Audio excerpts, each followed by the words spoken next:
Musicians have the blueprint to end poverty. That's right.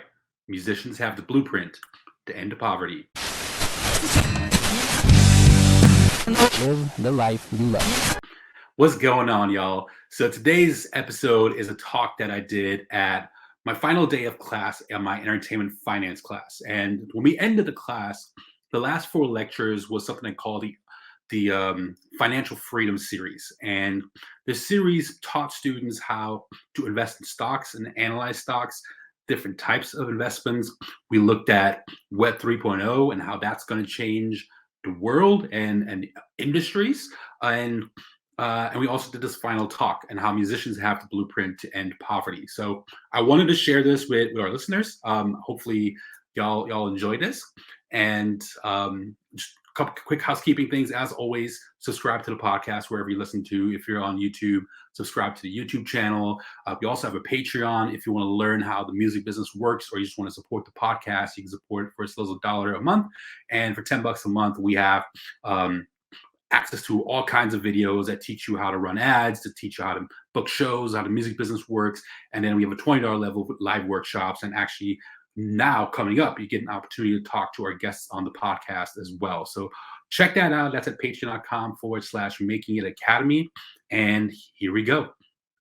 So again, musicians have the blueprint to end poverty. What do most people want in life? If you think about people around the world, people around the country, from all different cultures, all different experiences, different walks of life, different religions, different political backgrounds, what do most people want in life? I asked this question to my students in that final class. And I was really encouraged by what I heard, because some people are concerned where Gen Z is going to be politically, philosophically, right? Theologically, or just as people. Are they going to be good people? And the answer from my class made me really, I teach because I love Gen Z and just young people in general. And being around them makes me optimistic to begin with. But I was really encouraged by their answers, right? So their response, I asked them, would you agree that happiness is what most people want, regardless of where you're from, regardless of your walk of life, right? Because it's fair to say, if you use the 80-20 rule, that 80% of people just want to be happy. Could I push that? Could I say 90%, 95%, maybe 98% people want to be happy, right? The majority of people, all they want is happiness. So what makes us happy? So I asked that question to my students, right? And their answers, again, were really encouraging. And I don't know, maybe sounds a little bit libertarian. As I would say, more people are libertarian than they know, but they don't even know it, right? So their answers was family, health, stability, leisure, freedom, achieving their goals, fulfillment, purpose, and love, right? So all really amazing things. And it's probably easy to say that most people in the world want those things in life. So a teacher at UCF, actually a long time ago when I was a student, gave me this really great definition of what happiness is. And he said it's someone to love, something to do, something to look forward to, and something to give back. So I ask you, does money buy happiness? I've had a guest on the podcast, Derek Sivers, and Derek Sivers talked about this on the Tim Ferriss show, and I loved his answer. I love the honesty in his answer to does money buy happiness, right? Because it's so easy to say for a rich person that money does not buy happiness, right? Money doesn't buy happiness. It's so easy to say for someone that has money, someone that is rich, right? But if you are like me, right? Most people, right? We're probably grinding, living paycheck to paycheck, maybe have a little bit in savings. It's so easy for someone like that to say it doesn't buy happiness. So I ask you, does money buy happiness? What Derek Sivers said on this Tim Ferriss podcast, Derek Sivers, real quick background, he's the founder of CD Baby, right? So before musicians could sell music online, the only way you could go to sell music online was through a major label. And Derek Sivers made it possible for independent musicians to sell their music online. So he gave a lot of power to small business owners and small entrepreneurs, right? Because now they could make money and make a living online selling their music. So what he said on the Tim Ferriss show, he said money doesn't necessarily buy happiness, but it makes things easier, right? And if things are easier, then that can lead to happiness. If you don't have to go through the grind and through the struggle every single day, then having some money makes things much, much easier, right? Besides working for money, how else can people earn more and get out of poverty, living paycheck to paycheck, or having maybe enough savings that lasts them more than a month, right? So if you got laid off today, how long would that last you? A month? 2 months? Maybe a week? Right? Most Americans don't even have a month's worth of expenses in savings. So how can we build more wealth? And I'll reference a book at the end, but there's an essay. There's a really cool essay by this writer named Murray Rothbard, and it's Anatomy of the State. And in this essay, he said there's two ways to build wealth. It's using economic means, right? So using free markets and starting a business, starting a side hustle, and saving that money, investing that money, and building wealth that way, using free markets. The other way is through political means, and that is taking other people's stuff. So what we're going to talk about today, we're going to look at the problem, right, of building wealth and how musicians have the blueprint to solve that, and how we can apply that to our lives and other industries.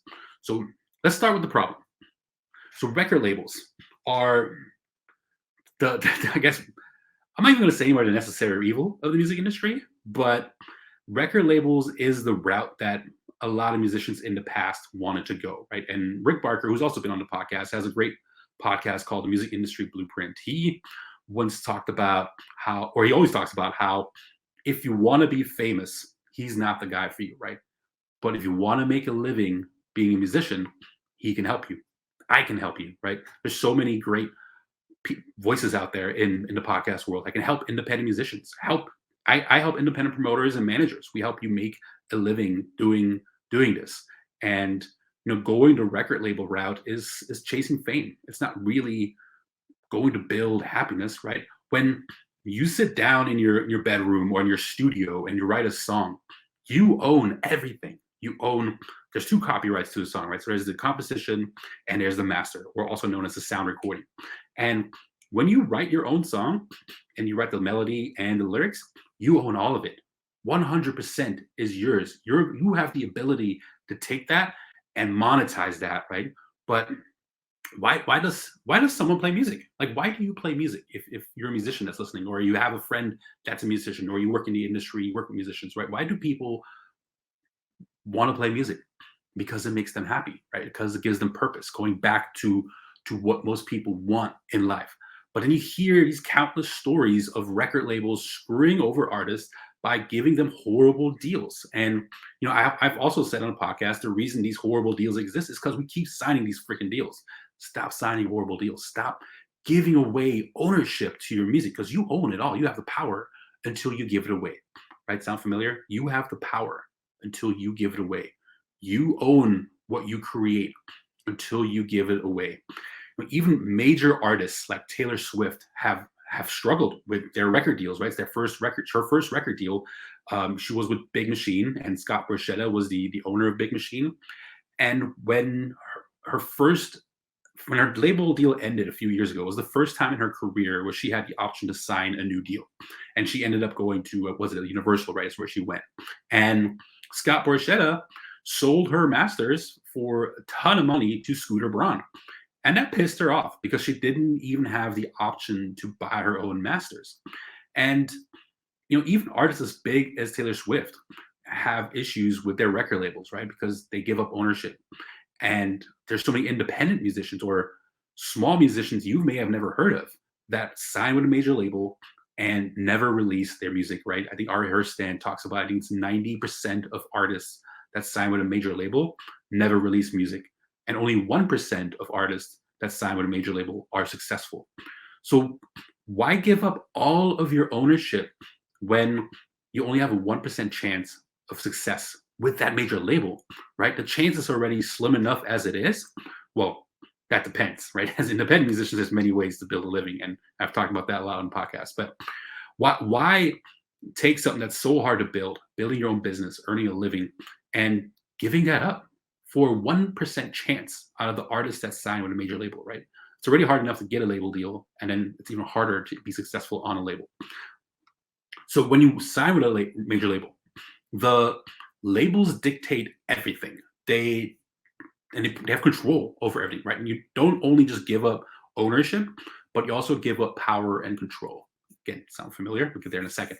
So when you give up power and control, they can decide what you post on social media, which photos you use when you do a photo shoot, maybe even who your photographer is, who your producer is, who your band is. They can fire members in your band. They will dictate and control everything. And sure, they might do it in your best interest, but maybe it's also in their best interest, right? And probably a lot of times it is in their best interest. Who are those people that they're surrounding you with? What benefits are there for them to surround you with those people? So labels own your music, and they also get a cut from everything, right? So not all deals are 360 deals, but on 360 deals, they're going to take a cut from merch. They're taking a cut from your touring. Of course, they're own your royalties, right? And they take a cut from any other money you might bring in, sponsorships, right? So are musicians happy when they give up everything to record labels? Are you happy when you give up all your ownership and all power and control? You know, what this does, these rich and powerful labels, they get richer off of your music, while musicians and songwriters get screwed, right? And they're continuing to grind and struggle. So again, I've mentioned a few times, does this sound familiar? Maybe sound like government? Every election, right? Democrats and Republicans promise to help the poor. They promise to help the middle class. And for decades, we just keep going back and forward. Democrats in charge, Republicans in charge. A Democrat president, a Republican president. A Democrat Congress, a Republican Congress. Democrat governors, Republican governors. And the gap between the rich and the poor keeps getting bigger. And poverty continues to increase, not decrease, right? There was a small decline in the 80s and 90s where poverty did go down, but now it's skyrocketing again because nothing changes when we put those two parties in charge. They do nothing for our lives. When the economy crashes, who buys up all the houses? It's the rich, right? When people get poorer because they lose their livelihood because of the economic crash, the rich get richer, not the poor or the middle class. When you sue a wealthy landlord, right, someone that has endless amounts of properties, hundreds, maybe thousands, they own apartment buildings, they own commercial real estate. When you sue a landlord like that, what happens to them? Nothing. They have lawyers on retainer, maybe even lawyers on staff that protect their business. But when you take a small person that is trying to build a better future for their family, that's trying to build some wealth, and they maybe own 1, 2, maybe 5 properties, right? What happens when you sue them? They're done, right? They're finished. They don't have lawyers on retainer. They could lose everything when they get sued. So how do you get someone out of poverty? How do you get someone out of the lower middle class or even middle class? How do you start building wealth? It's ownership. Owning your property, owning your job, owning your business, owning your money, and owning yourself. So musicians have the blueprint to that, right? So as I mentioned earlier, when songwriters write songs, they own everything. Every songwriter is an entrepreneur. Every musician is an entrepreneur. If you're releasing music and you're trying to monetize that music, guess what? You're an entrepreneur. If you want to promote concerts because you love promoting concerts, you're an entrepreneur. If you want to manage an artist and help develop artists and help them make a living at what they do, you're an entrepreneur. You're utilizing free markets to build a better life for yourself, right? To build a better life for your family and your future. When musicians write their songs, they have all the power and control from those 2 copyrights, right? And they have the ability to do whatever they want with them. They have the ability to monetize them. And the more they write, the more they release, the more potential they have to earn money. And of course, the more I was encouraged, the more you write, the better you get at writing, right? You should be writing music all the time. You should try to write a song a day, right? Even if it's junk, even if it's something you're never going to release, try to write a song a day, maybe 2, right? You should have hundreds, if not thousands of songs in your library. The longer you've been at this, the more songs you should be in your library, and the more opportunity you should have to monetize those songs and to build a career. And you could document that journey and create so much amazing content with all the music you write and the journey of becoming a better writer, right? And the songs musicians write, they are known as intellectual property, right? So that intellectual property is something you can monetize. Other intellectual property could be books, it could be movies, TV shows, scripts, photography, right? There's so many different types of intellectual property that you can monetize. So what that is an income producing asset. So an income producing asset is something that you own that can bring in revenue for you, right? So what are some other income producing assets? They could be stocks, cryptocurrency, real estate, gold, silver, commodities. You could grow plants in your backyard and sell the fruit and the vegetables that you grow in your own backyard, right? You can have a beehive of bees and sell honey at a local farmer's market to your neighbors, to your friends, family, sell it at your merch stand. Those are all income producing assets. So there are so many ways to build wealth, right? There's so many ways. If you have discipline in your finances, you save money, you put away at least 10, 15% of your money, maybe even higher. You know, in class, we've talked about the FIRE method, right? So the FIRE method is people that retire young, right? People that if they try to invest as much as they can and then they retire early, right? So financial independence, retire early. That's what FIRE stands for. I was trying to think as I'm talking. And these people try to have as high of a savings rate as possible. And let's say you need $50,000 a year, right, to live. And what you do, you just say you invest that in a safe asset like index funds, where that on average produce 10% a year.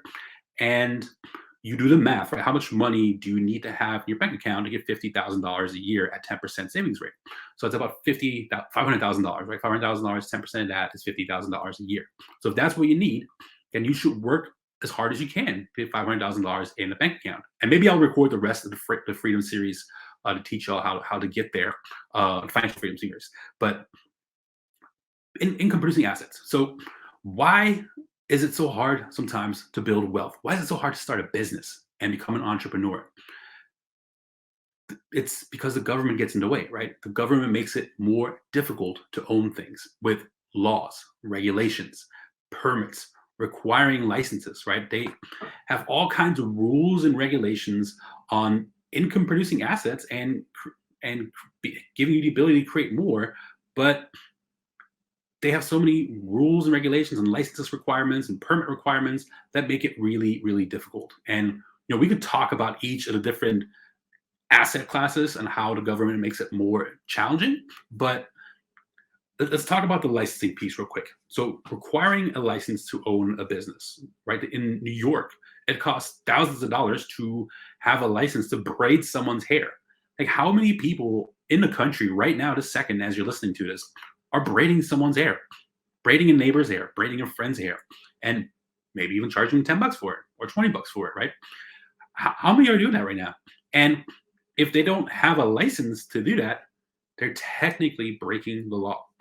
Should someone that's braiding hair to make a little bit of extra money, or if someone that's cutting hair even, right, or someone that's shaving beards, someone that's doing something very innocent, should they be a criminal because they're just trying to make a little bit of extra money in a honest and legal, or honest and what should be legal way, right? Something that's not going to harm anyone? No, these people should not be going to jail or be fined for what they're doing. They should have the ability to start a business. And we'll get to loopholes, right, or other ways around owning a license. Let's jump to real estate real quick. And licenses, right, real quick, I guess, before I jump to real estate. Licenses exist in all different industries, different sectors, right? You need a license to sell liquor. You need a license to sell beer. You need a license to sell like most things, right? Or to work in most industries, you need a license. And if you in Germany, where I'm from, you go to massage therapy school, right, to become a massage therapist, and you can even do courses to become a massage therapist, and then you're a massage therapist. You don't need a license for that. Here, you need a license issued by the government. And who's to say that that license is actually a high quality training, right? So in real estate, and unless you're a veteran, right, the lowest amount you have to put down on a house is about 3.5%, right? If you have decent credit. And that's called an FHA loan. And the reason I say unless you're a veteran, veterans actually have some really cool loans with zero down and you can get a house. But let's say you have to put down 3.5%. In Orlando, it's pretty hard finding a decent house in a good neighborhood for less than 250, and that is pushing it, maybe even 300.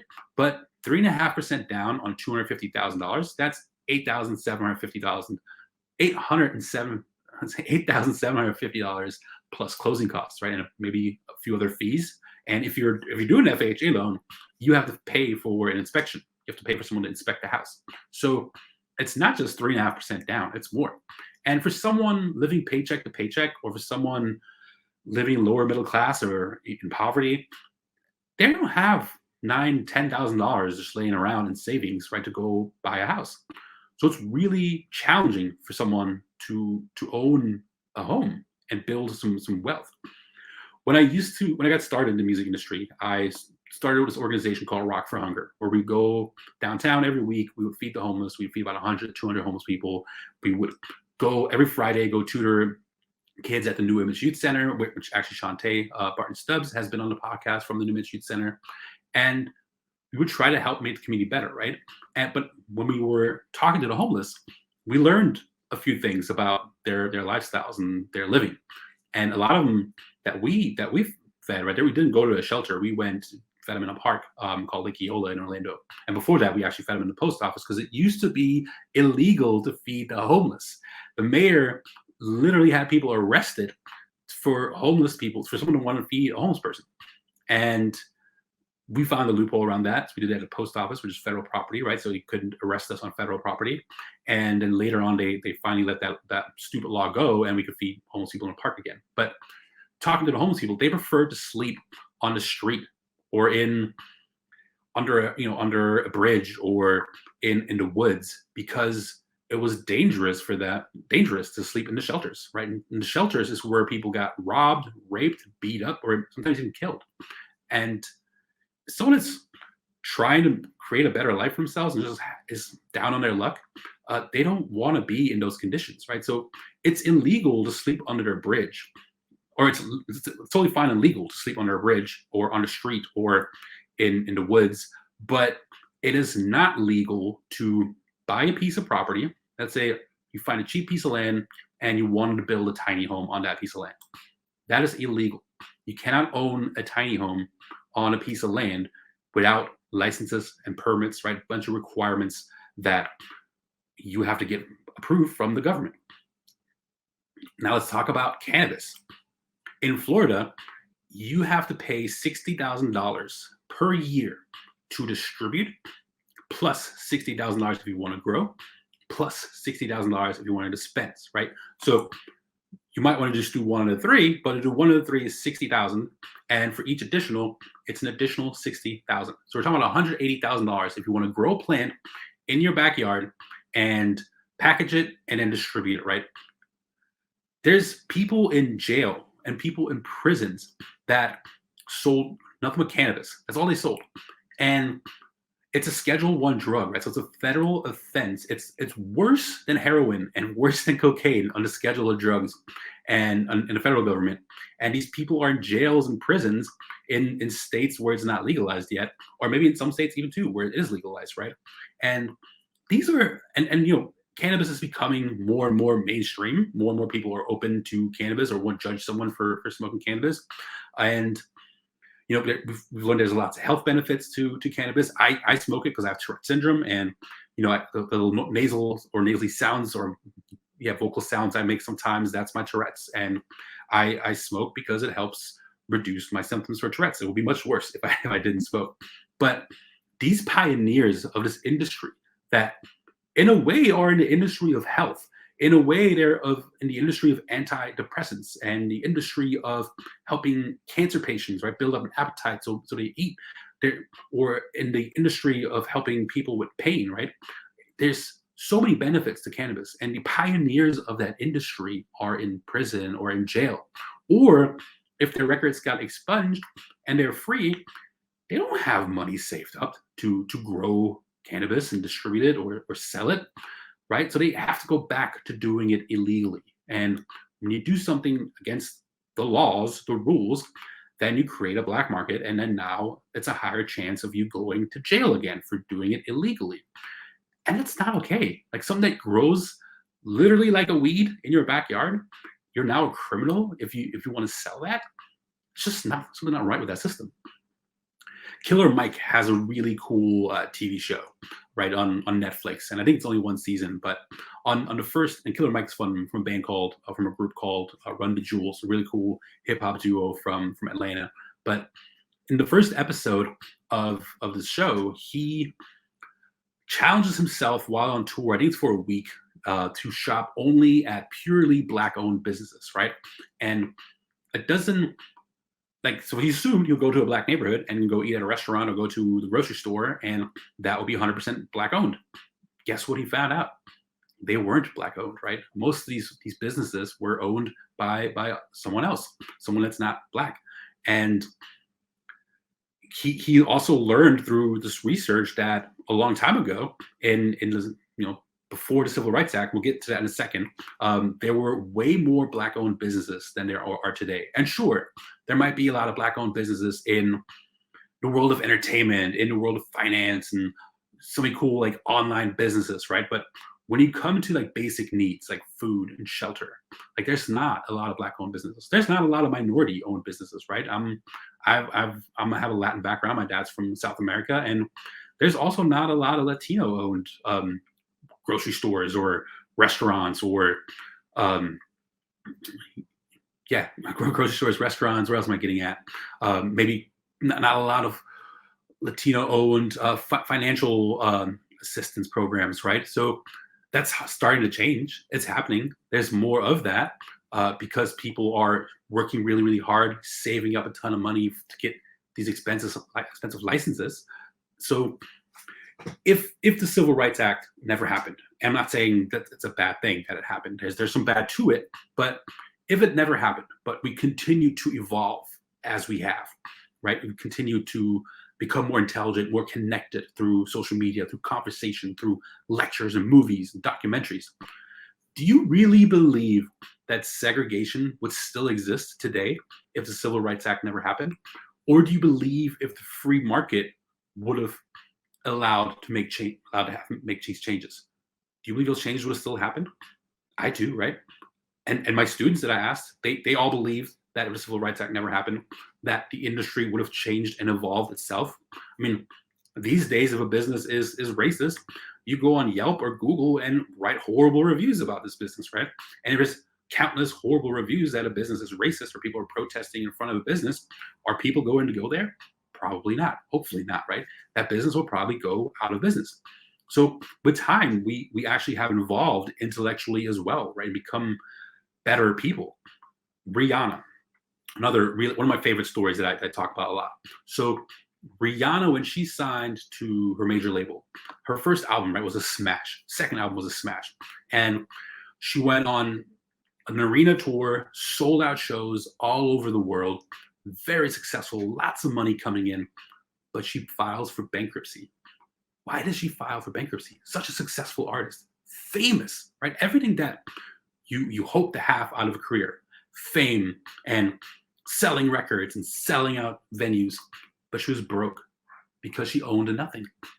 She didn't own her music. There's other songwriters that wrote songs for her. The label owned the masters, right? She maybe got an artist royalty, but that would go towards her advance, and that probably wasn't paid back. So she filed for bankruptcy. She was flat broke.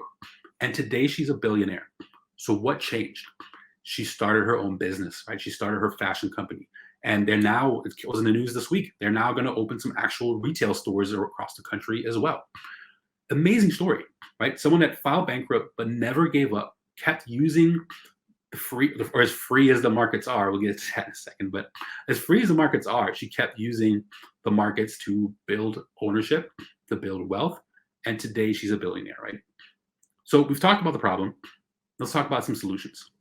What is a way around licensing? What is a way around all these rules and regulations that the government creates. Can an industry operate successfully without a license? Let me ask you this. Does a musician need a license to write music? No. Does a musician need a license to release music, to put it on Spotify or to put it on SoundCloud or put it on YouTube? Do you need a license to do that? No. Does a musician need a license to go play a show? If you want to play a show, book a show at the local club, right? Do you need to go get a license from the government to play a show? No.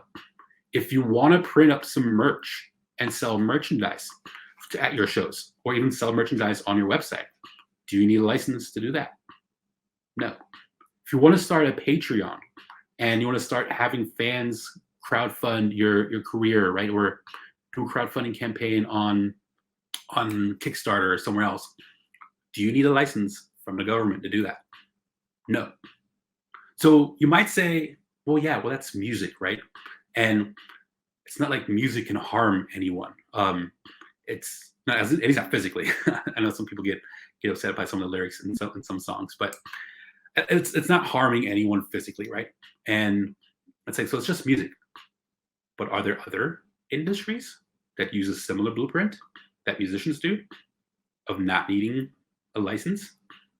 Maybe certification? Have you ever gone to a nutrition store or to a Whole Foods or Vitamin Shop, GNC, anywhere that sells supplements? Have you ever bought a supplement? Have you ever taken a protein powder? Have you ever taken a multivitamin? Are those FDA approved? No, they're not. The supplement industry regulates itself, right? Now, some supplements have certifications.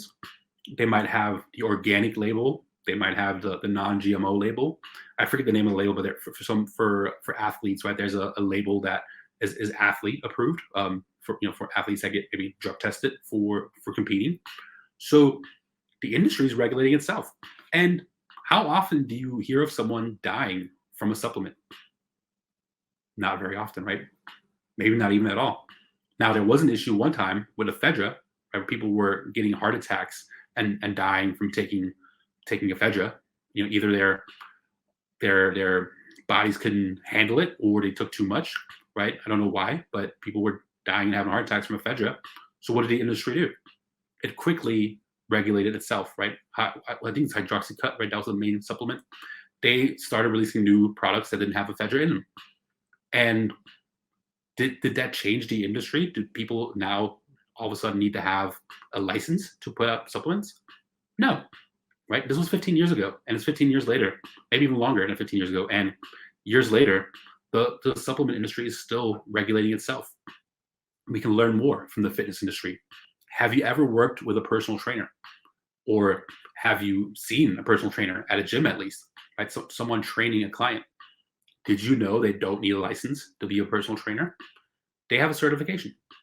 Well, it depends on the gym, right? I mean, in some gyms, they don't have a certification. And some gym might be the athlete or the former pro athlete or the bodybuilder in the gym that just trains clients, right? Because he's super fit or she's super fit. And they're just training someone. And because of their own personal track record and their personal experience. But most gyms will require a license or certification, sorry. And there's different types of certifications, right? There's all different levels of certifications. There is this single day certification that you pay $150 and you become a certified trainer. And then now you can start as a certified trainer and you can actually get insurance if you have a certification. Take some water real quick. You have the licenses that cost hundreds of dollars, maybe over $1,000, right? And those certifications have better education, better resources, better books, right? They come with really great, amazing textbooks. I used to be a personal trainer. I don't look like it anymore. But these certifications, some of these certifications are amazing. And I've learned more from those certifications than I did taking college classes. I took a nutrition class in college after being a personal trainer for a few years and never studied. And I got straight A's in the class. I aced every single test because of the quality of education that these certifications provided. So what certification do you need to work at a gym? The gyms decide, right? The business decides which certifications they accept. And it's based on the quality of the certifications.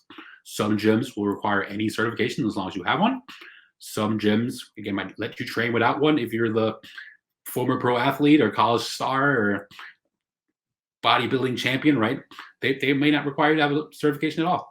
And then some gyms will only require the best certifications, right? The ones that are not a weekend course, the ones where you're studying for 2, 3, maybe even 6 months. So the businesses decides, right? So what is that? When the businesses decide, when the industry decides, those are called free markets. You often hear people, right? Not just young people, but people complain about capitalism, that capitalism destroys lives and capitalism does this and this bad thing. Capitalism is evil, right? And when I look at capitalism in America, yeah, it's fucking terrible, right? It does destroy lives and it does a lot of horrible things, but it's because there's interference. It's not a free market. What a free market is when there's zero government interference, when the government doesn't create laws or regulations or even fund businesses, right? The second the government interferes with the private sector, it's no longer a free market. The market is now corrupted, and that is called crony capitalism. You've never heard that term, so look up crony capitalism. It also comes from a style of economics called Keynesian economics, right? And this is not a Democrat or Republican issue. These are both parties who use Keynesian economics.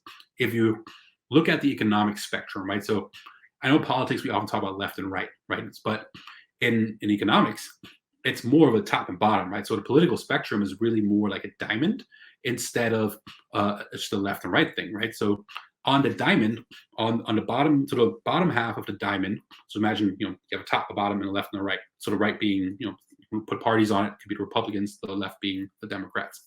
And they can all be on the left or right or the center and be on the top or bottom of that diamond, right? So you could be a Republican that's towards the bottom of the diamond and a Democrat that's towards the bottom of the diamond, and same thing vice versa. You can have a Democrat or Republican there towards the top of the diamond.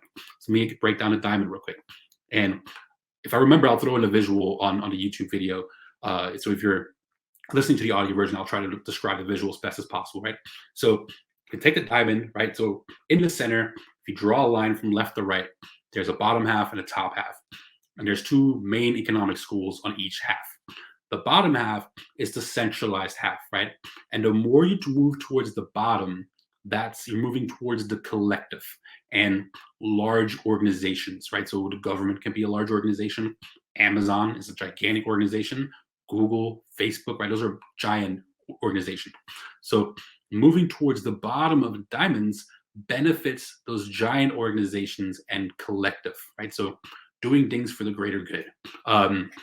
And when you moved all the way to the bottom, that economic school that's there, that's socialism, right? And that's where a lot of people are going towards, or they're heading towards socialism. I'm not going to give my opinion on this podcast, whether I think it's good or bad.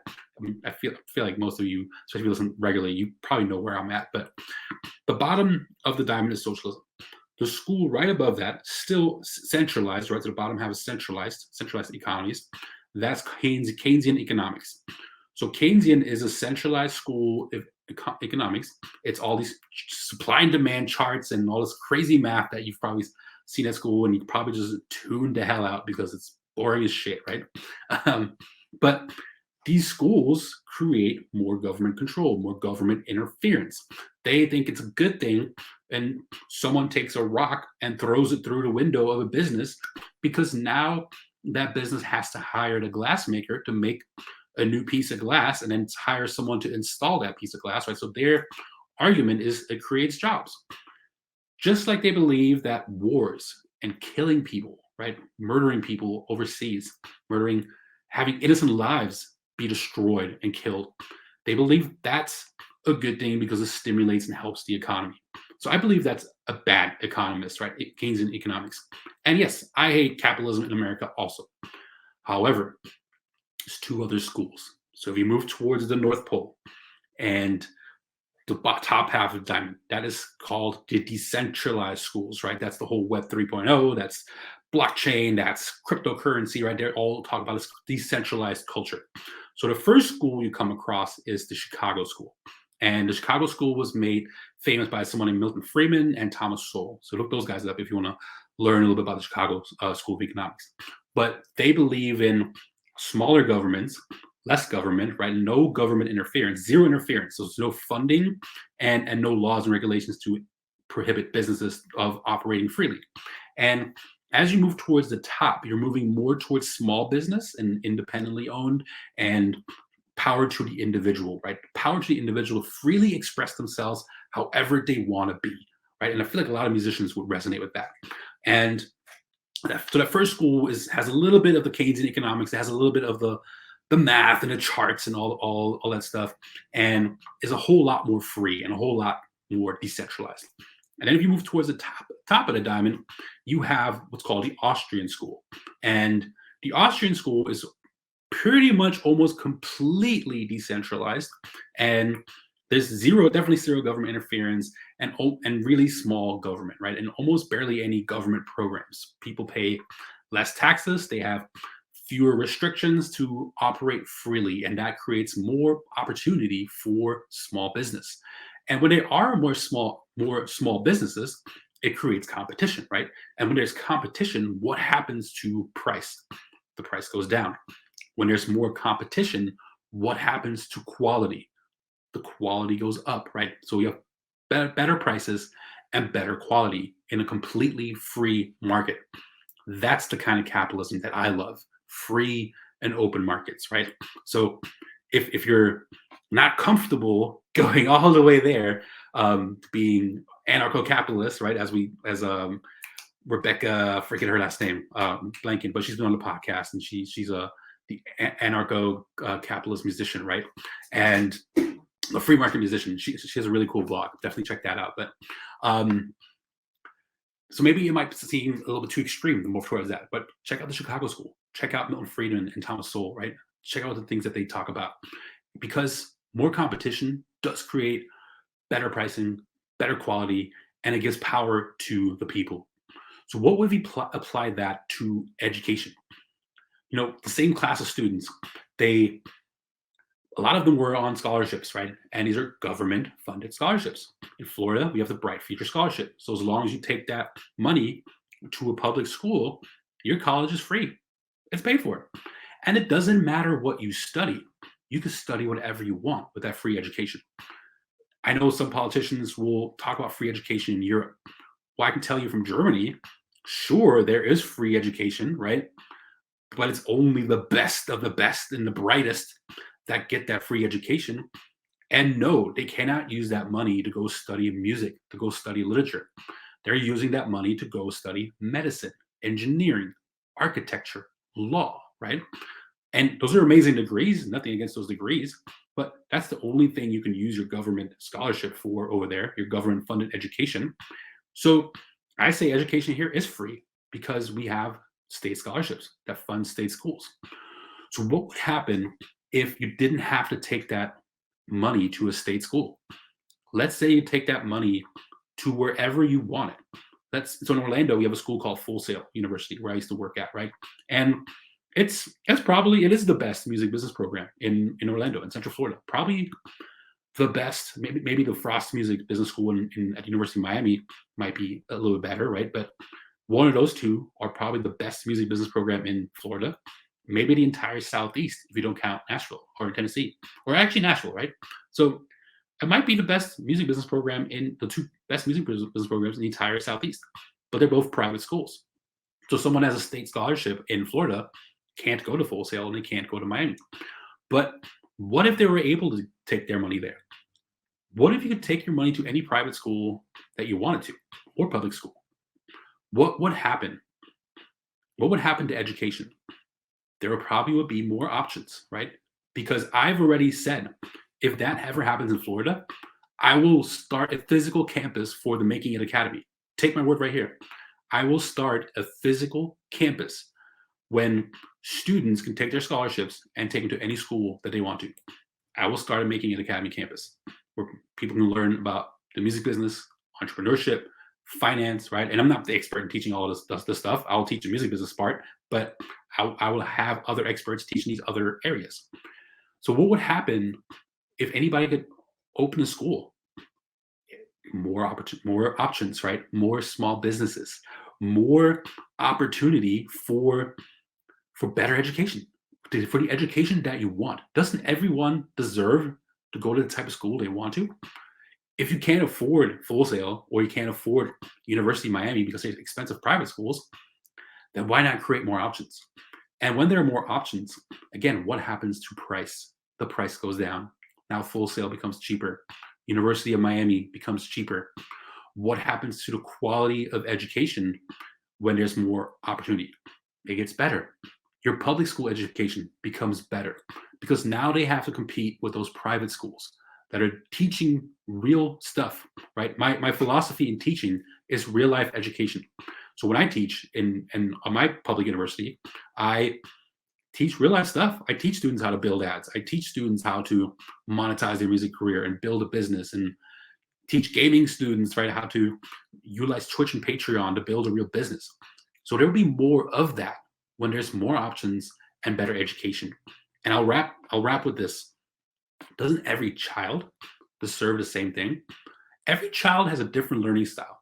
In Germany, I was an F student, right? Or let's say a C student, right?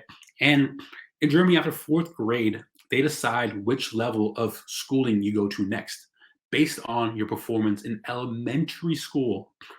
Based on elementary school, I was going to the lowest level of the 3 tiers and was set up to probably never have the opportunity to be a doctor, lawyer, engineer, architect, right? But if you go one of the higher tier schools, you definitely have those opportunities. So at fourth grade, your entire life is judged for you on how successful you're going to be unless you start a business, right? So and everybody has different learning styles. Like you were expecting all kids to adopt one style of teaching, one style of learning, when we're all so uniquely different and our interests are so uniquely different. Doesn't everyone deserve the opportunity to be successful? So why not apply that same philosophy to taking your money to any school you want to our children? Shouldn't every child deserve to take their money to any school they want? And sure, there's not enough private schools or not enough charter schools and they're expensive. But again, remember the lessons that I've already mentioned. It's going to create more options. It's going to create more opportunity. It's going to create more entrepreneurs, more businesses, more jobs, better paying jobs, better quality education, and more affordable education. So we need to set up our society for success, right? We set up our society for success by giving people the opportunity to build a business, the opportunity to get the education that they want, the education that's best for them, right? So let me close with a few success stories of independent musicians. Shannon Curtis, she's been on the podcast. She has built a career playing house shows. In her first year playing house shows full time, she making $50,000, right, on a 2-month house concert tour. Now she's making close to $75,000 on a 2 to 3 month house concert tour. She's built an amazing business. Wolfpack, completely independent artist. I don't even think they have a manager. They definitely don't have a label. And they sold out 3 nights at Madison Square Garden with very creative ways on building a business. Check out the Sleepify campaign that they did. Really, really cool way, and added some more rules to Spotify because of how they gamified the whole Spotify platform. Dawn Beyer, another artist, amazing artist that's been on the podcast. She's built a career doing Facebook Lives. In her first year doing a Facebook Live, she made $75,000 using her virtual tip jar. She owns her entire business, right? All these artists own their entire business. They own everything. Corinne Campbell, she used to be part of the Entrepreneur crew on the Creative Juice podcast. She does $18,000 a month on subscriptions. If you go to her Spotify or Instagram, her numbers are not impressive, right? I mean, what's impressive, right? I'm not impressed by someone that has 1 million views because it doesn't guarantee ticket sales. But Corinne Campbell, like on her Instagram channel, she maybe has a couple thousand followers. On Spotify, maybe 1,000 monthly listens, but she makes $18,000 a month because she's focused on building a real business. And we'll talk more about that on the podcast too, right? And my friend Emily Kopp, who has been on the podcast, or goes by Lowen now, right? She has built a successful career doing music licensing, right? She has a deal with MusicBed and has her music played or is placed in TV shows or mostly commercials, right? But she makes a full-time living doing that. She was able to use that money, move to Nashville, buy a house, become a full-time musician, full-time songwriter, and has built a really successful career. Last one, Blau, EDM artist. He has a platform called Royal, which I've talked about on the podcast. He released his first single on Royal. Most of my students have never heard of Blau, and his single that he released on Royal is worth over $6 million. There's no record label that's going to give a musician $6 million for one song.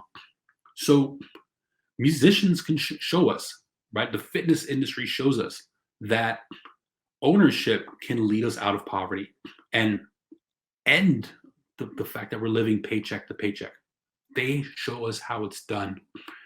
If we take some of the lessons you learned in this episode and you expand on that and learn more, and I'll bring some more guests on these topics on the podcast too, and I'll do some more lessons on the podcast about these topics. But the more we build ownership, and we start small, buy an index fund, right? Buy one share of an index fund, buy a fraction of a Bitcoin or an Ethereum or whatever. Do your research on this stuff, right? Buy a piece of land and sit on it for a few years. Buy a house and rent it out. Buy a house. If you're a college student, buy a house and rent out all the bedrooms, right? Maybe you live in one bedroom and you rent out the other 2 or 3 bedrooms. That'll pay for your mortgage and maybe a little bit of profit on top, right? So when the government gets out of our way, it becomes easier. It becomes more people have the opportunity to build a business, to build entrepreneurship, be entrepreneurships, and build more competition, right? And build better quality products and live the lives they love, as I always say, and build a life that can lead to happiness, right? Again, money doesn't necessarily buy happiness, but it makes things easier. And they can have the money to make things easier for themselves and build better lives for themselves and their families. And they can start, when you heard this term old money, they can start building old money, right? It may not be their money. It might be not their kids' money, but their grandkids. They can benefit off of that, right? If that's all done right and you teach your community how to do it right, you teach your families how to do it right, and give back. Teach people how to do these things, because it's going to create a better society when we all are able to do things that we love, when we're all able to build some financial freedom, to build a little bit of a cushion. So when the shit hits the fan, that we don't just go broke and go homeless, right? Give us a cushion to not live paycheck to paycheck. And trust me, I've worked at this for a really long time now. And thank God, right? I've worked hard, been disciplined. I could probably have been more disciplined, but we have close to 6 months worth of savings now of expenses. And it took a lot of time to build up. It took a lot of discipline. And it's still scary, right? If I lost my job today, it'd be scary. But it's not as scary as it used to be. I don't take as much shit at work as I used to because I've built a little bit of security. So politicians destroy lives. And don't let political ideologies or political parties persuade you to do something that can continue to destroy lives. Quit supporting those things. Quit feeding into the drug, right? This election is so important that you have to vote Democrat or Republican. Vote for the best person. Vote for someone that supports building up the middle class and building up the lower class. Support small businesses, shop local, build some ownership for yourselves, because small businesses and ownership save lives. I hope y'all enjoyed this episode. I really love this stuff. And if anybody else was inspired by this, 2 resources I want to share if you want to do some continued learning, and I'll share those in the show notes. Check out Murray Rothbard's essay, Anatomy of the State. It was actually tweeted by Jack Dorsey, former CEO of Twitter or former owner of Twitter. Really, really cool essay, really inspiring. And then also John Taylor Gatto, really anything from John Taylor Gatto, but he has an essay called 7 Lessons. It's the 7 Lesson School Teacher. And he's also the former New York State Teacher of the Year. One of the most amazing teachers that has ever lived. He's no longer with us, but some amazing books that he has written and some amazing essays and talks that he has done. So definitely check out Murray Rothbard and John Taylor Gatto. Maybe I'll cover some of their stuff on the podcast. If you enjoyed us, would love to hear from you. Love to see some comments. Hit me up on Instagram on a DM and Thank you all so much for listening to a little bit of a different type of episode if you're still here. And as I always say, spread love, positivity, and kindness in the world and live the life you love. Peace, my friends. Live the life you love.